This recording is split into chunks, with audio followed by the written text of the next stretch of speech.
On today's show, Cavs guard Darius Garland looks to be back to all-star form. So what exactly has changed between last year and this year? Let's discuss on this edition of Locked On Cavs.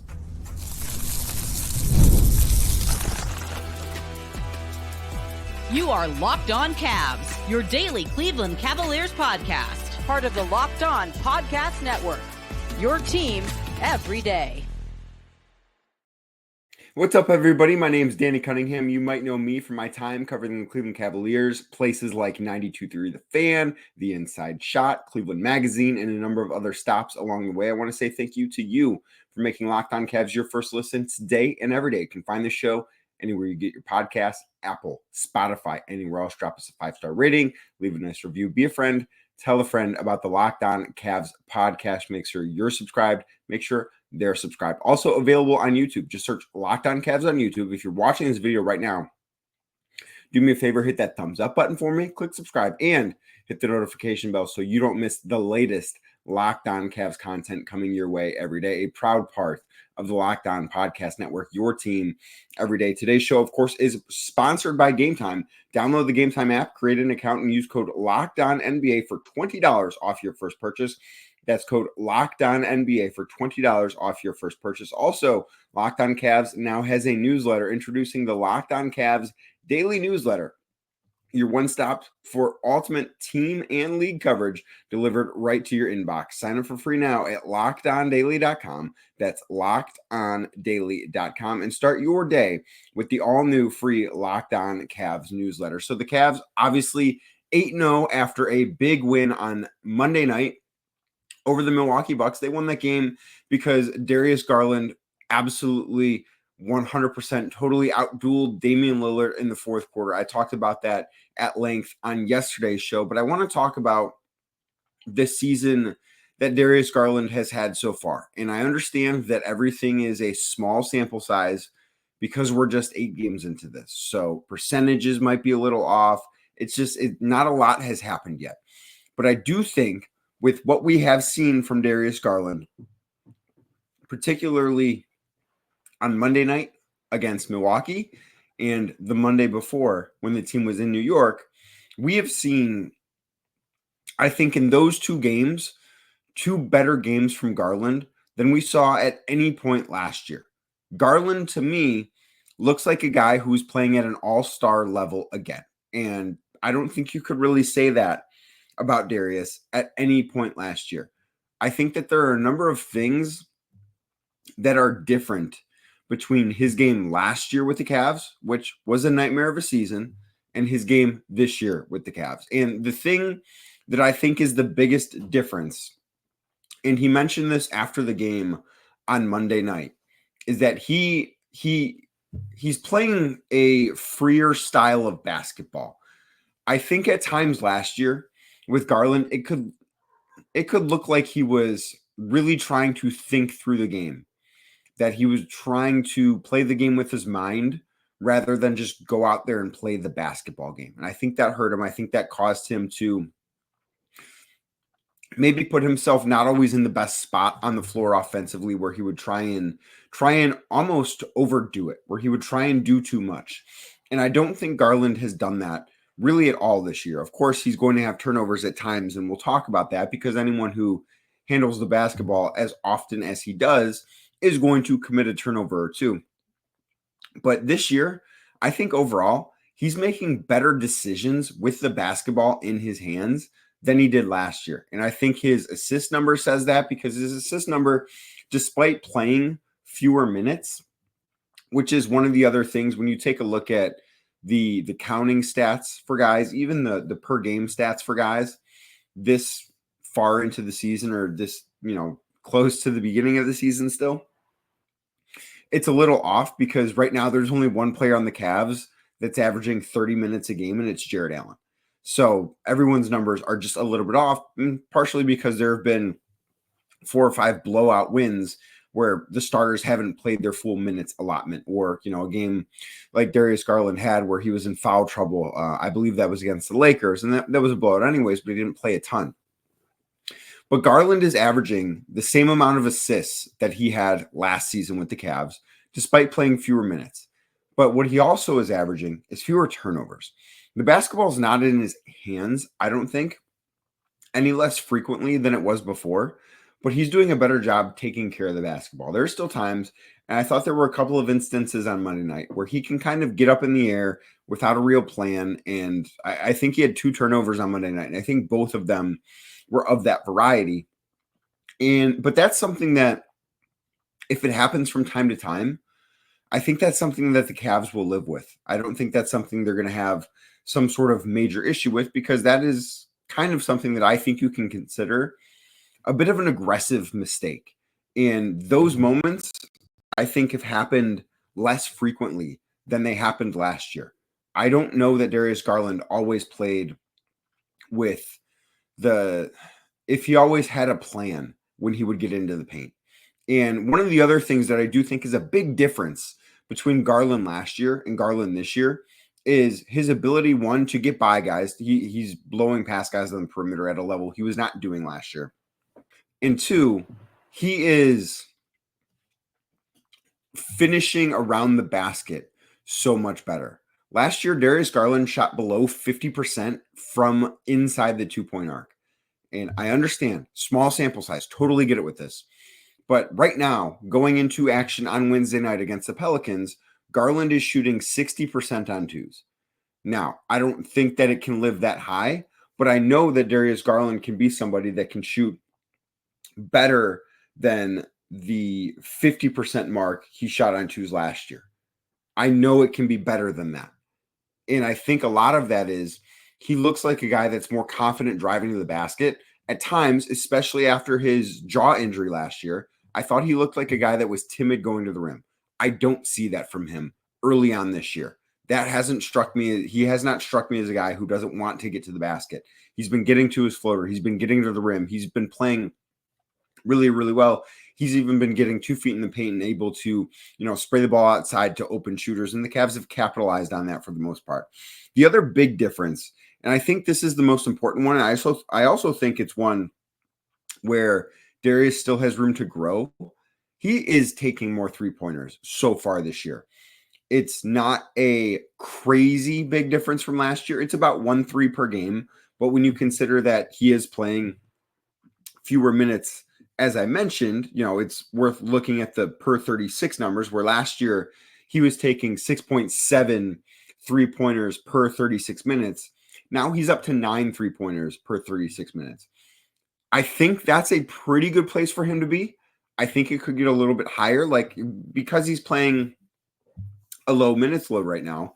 Would 10 3-pointers per 36 minutes be the appropriate number for Darius Garland? I don't see why it wouldn't be, especially when he's shooting the basketball as well as he's shooting it right now, where he's at almost 45% from beyond the arc. I don't know if he's going to wind up being quite that high, but we're talking about a guy who has shot 41% before. He has shot just under 40% at 39.5 before. He's got a season at 38%. He is a really good shooter. Even last year, in what was a down year, he still shot 37.1% from 3, which isn't a bad mark. I think it's below his standard, but as far as 3-point shooting goes, I don't think that's a bad mark. But I do think Darius Garland could be taking more of them, but I think it has been a really good thing for the Cavs and a really good thing for this offense that he has increased the volume. And I think that is something that has made his partnership with Donovan Mitchell work better this year than really at any point in the past. And as I've mentioned on this show several times, I am willing to give Darius Garland a free pass for last year. And I have been a believer in Darius Garland because of what I saw, not only when he made the All-Star team a couple of years ago, but the partnership between he and Donovan Mitchell the first year that Donovan Mitchell was in Cleveland. That means something to me still. And what we've seen between these two guys when they're both on the floor, I think has been really encouraging so far. I think that is something that is different than really at any point last year, because Darius never was able to get things going. But this year, when both Darius and Donovan are on the floor, the Cavs are a plus 8.2 net rating according to Cleaning the Glass. I'm happy with that. It's not the best net rating of any two-man group on the team, but for your starting guards that I think a lot of people have said, oh, they can't work out. You can't win with two small guards. This partnership doesn't work. They can't share the basketball, all of that stuff. I think that's a pretty good place for it to be. I also loved the end of the game on Monday night that Donovan Mitchell was more than happy to let Darius Garland take over.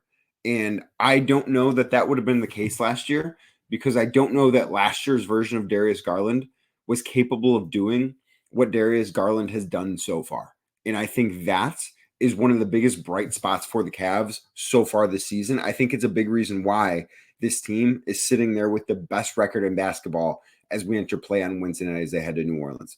There's another reason the Cavs are off to a good start, and that drew a lofty comparison from an opposing coach. I'll tell you who said what next right here on Locked On Cavs.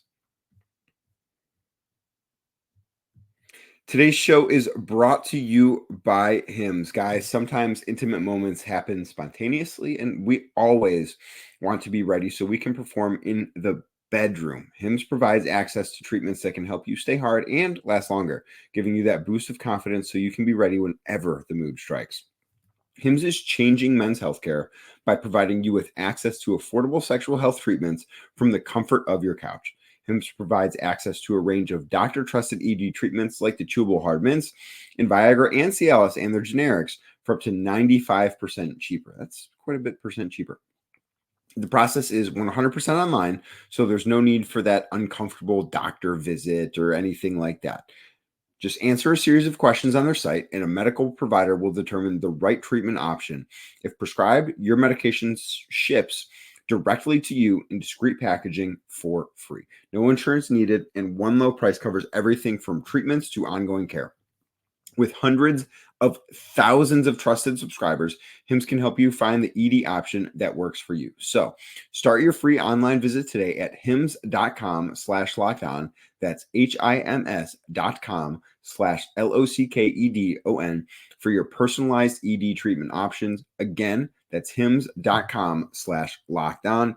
The products mentioned are chewable compound products, which are approved by or verified for safety or effectiveness by the FDA. Prescriptions require an online consultation with a healthcare provider who will determine if appropriate. Restrictions do apply. See website for details and important safety information. Subscription required. Price varies based on product and subscription plan.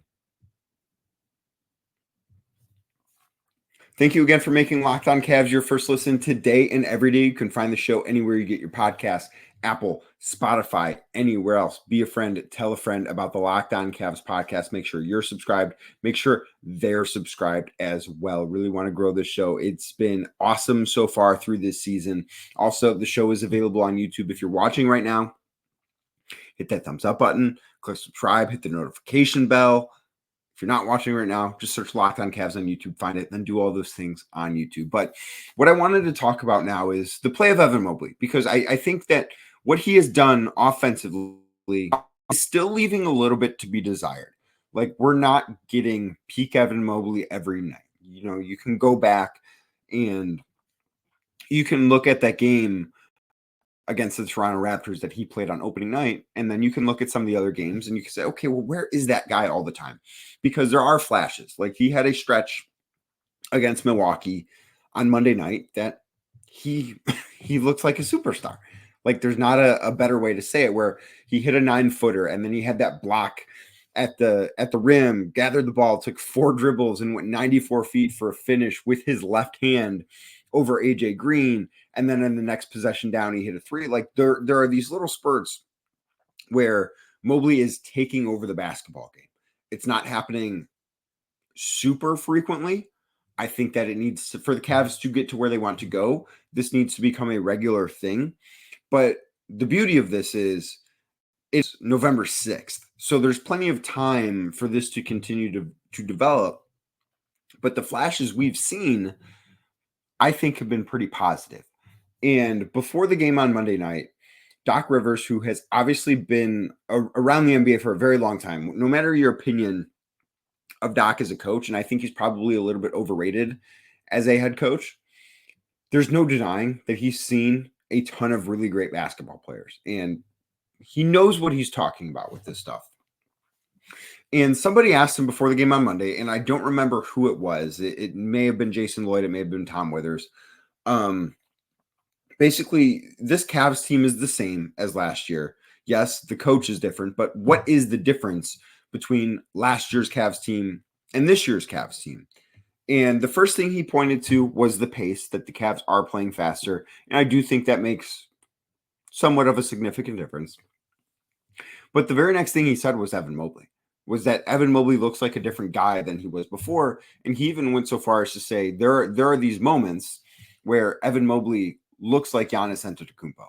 And then for Evan to go out Monday night and have one of those exact moments where he looks like Giannis Antetokounmpo on that block, and then 94 feet of Evan Mobley dunk with the left hand. Like, there's one guy in the league who that looks like, and it's the guy who was sitting out for the Bucks on Monday night. So I have talked about this throughout the summer on this show, that I think that there's two avenues Evan can go down to improve his game. Like, he can become the guy that is a floor spacer. He can do those things, or he can mold his game after Giannis. And he's not going to be Giannis, and the skill sets are still a little bit different. Like, for instance, I think Evan's jump shot looks better than Giannis's does. Giannis is bigger and stronger still to this point, and was probably a little bit bigger and stronger at this point in his career in year 4. But Evan is capable of doing some of the things that Giannis is capable of doing. And there are not very many people in the NBA that are capable of doing those things. So if Evan becomes 90% of what Giannis is while being a better shooter, that is a massive win for the Cavs. And when you're seeing these moments, again, like the one we saw on Monday night, it's hard for me to think he should be used as a floor spacer more. I think what he should be used as is just an absolute menace in transition. He should be used as somebody who just absolutely can take over a game in the open floor and make life terrifying for opposing defenses trying to stop him when he gets ahead of steam. We've seen Giannis develop into that. I see no reason why that specific part of Giannis's game cannot be a major focal point for Evan Mobley. And then after that, if you want to say, well, I think Evan's a better playmaker, can be a better playmaker. I think Evan has a better looking jump shot. I'm not going to disagree with you. And I don't know that there are quite as many similarities between the two guys in those areas. But as I look at this one area, which is the area I think Evan has the easiest path to improving in, it is hard for me not to see Giannis in him. And hearing Doc Rivers say that, it sort of reinforced the way I felt about Evan really all summer long, watching him in the playoffs last year, especially playing center when Jared Allen was out. And those lineups are still working really, really well for the Cavs. Like, the Cavs so far this season, and maybe it's because of the lineups they've been playing against, and maybe we don't have enough of a sample size here. But so far this season, the best lineups for the Cavs that have played significant minutes, have been lineups where Evan Mobley's playing center. He's been awesome in that spot. Just the same way when push would come to shove for the Bucks, when they were actually really good, they could turn to Giannis at center. Like, that is another similarity I see. So to hear Doc Rivers say that on Monday night, it got me to thinking that this is probably the right path for him, that Evan is going down the right path. And, all of this stuff not going to come in a day. This is going to be a process for him, but it's a process that I think Evan is tackling the right way. And it's a process that I think we are seeing these payoffs, where Monday night he has that stretch where he is the best player on the floor for 5 minutes, and there's no question about it. And he was awesome. The full game against Toronto, the fourth quarter against the Lakers. There are these stretches. Maybe he'll have another one tonight. I would not be surprised if he does against New Orleans. But there are these stretches that show Evan Mobley is capable of being more than somebody who is an all-star. Like, he has all NBA capabilities within him. It's just getting that to be out there consistently and playing with the proper mindset, playing with the aggressiveness that we've seen at times. I do think he can be more aggressive more consistently than he has been. I do think that can still happen. But it's hard not to it's hard not to get excited about what Evan Mobley can become when you see him do things that he did on Monday night against the Bucks. And after hearing what Doc Rivers had to say about Evan Mobley, I think it makes all the sense in the world to just try and get him as close to Giannis as he can possibly be. The Cavs obviously have gotten off to a very impressive start at 8-0. There are a number of things to talk about. I want to rattle off a few of my favorites next right here on Locked On Cavs. Today's show is brought to you by Built Rewards. Right now, Built is breaking ground as a neighborhood rewards program that hooks you up with points on your rent.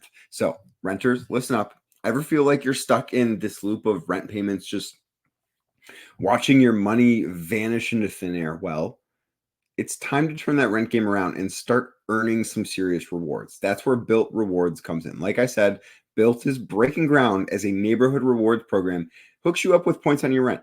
Every month, pay your rent and watch the Built points roll in. Use points to jet off on a dream vacation. That sounds really nice right now. Put your points towards a flight or hotel stay with 500 plus airlines and 700,000 plus hotels and properties. You can also use your points to book things like fitness studio classes, redeem them toward a future rent payment. They are designed to meet your lifestyle. So pay rent hassle-free through the Built Rewards app. Your rent game just got a major upgrade if you're doing that. Built points have been consistently ranked as the highest value point currency by the Points Guy and by Bankrate. So earn points by paying rent right now when you go to joinbuilt.com/lockedonnba. That's joinbuilt.com/lockedonnba. Make sure you use our URL so they know that we sent you. Again, that is joinbuilt.com/lockedonnba to start earning points with your rent payment today.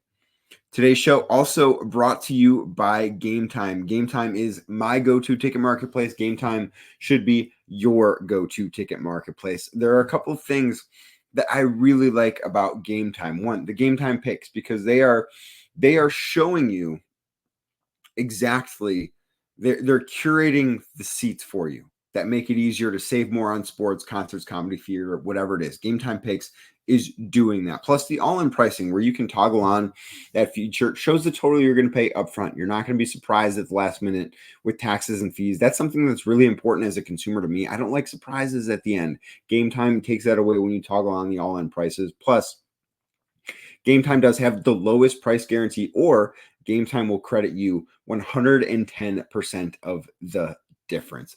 So what you need to do, take the guesswork out of buying tickets with Game Time Picks. Download the Game Time app, create an account, and use code LOCKEDONNBA for $20 off your first purchase.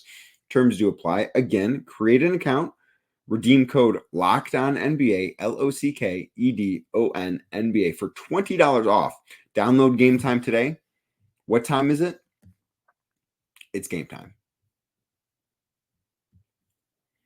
Thank you again for making Locked On Cavs your first listen today and every day. You can find the show anywhere you get your podcasts, Apple, Spotify, any other podcast platforms. Drop us a 5-star rating, leave a nice review, be a friend, tell a friend about the Locked On Cavs podcast, your team every single day. Also available on YouTube. Just search Locked On Cavs. If you're watching this video right now, hit that thumbs up button for me, click subscribe, and hit the notification bell so you don't miss the latest Locked On Cavs content. So this team is off to an 8-0 start. They're looking to make it a 9-0 start tonight in New Orleans against the Pelicans. And there are a number of things that have really stood out to me about this Cavs start. One of them is, and Kenny Atkinson touched on this on Monday night, one of them is that it has been really difficult. The schedule, I know not all the teams on the schedule have been that challenging. Like they opened up with 3 games against Toronto, Detroit, and Washington. Those 3 teams all stink. But they have played 8 games in 13 days. Tonight's game will be their 9th game in 15 days. At a certain point, who the opponent is doesn't quite matter as much because that is a really tough stretch to go through. And I don't believe the Cavs have multiple days off in a row until like November 17th. That's a really difficult way to open up the season. And the Cavs have obviously handled it perfectly. I think that Kenny Atkinson being able to keep the minutes down for some of the key players, and I understand part of that is because they've had a few blowout wins. But even the win against the Bucks, no one played 40 minutes. Like, that's not who this Cavs team is going to be. And I think that's a really good thing, not only for right now, keeping guys fresh, but it's really good because those minutes still need to be played by somebody. They're going to roll players off the bench. And I think that's a way you build a stronger bench by giving opportunities early on in the season. Like, did Luke Travers really need to play 4 minutes on Monday night against the Bucks? I don't know. I know that they were dealing with some foul trouble, and they're obviously shorthanded right now with Dean Wade being sick. Karis LeVert missed that game. But it's giving the opportunity. And if guys are consistently given that and are able to grow and develop in game situations, the Cavs are going to see benefits from that down the road. And that is one of the things that I've really, really liked from Kenny Atkinson so far. I also do want to make mention, Donovan Mitchell was named Eastern Conference Player of the Week earlier this week. I don't know how I didn't fit that into another podcast this week. I guess I was just, wanted to talk a lot about how great Darius Garland was against the Bucks on Monday night, so it did not make it into Tuesday's show. But kudos to Donovan for that, well deserved.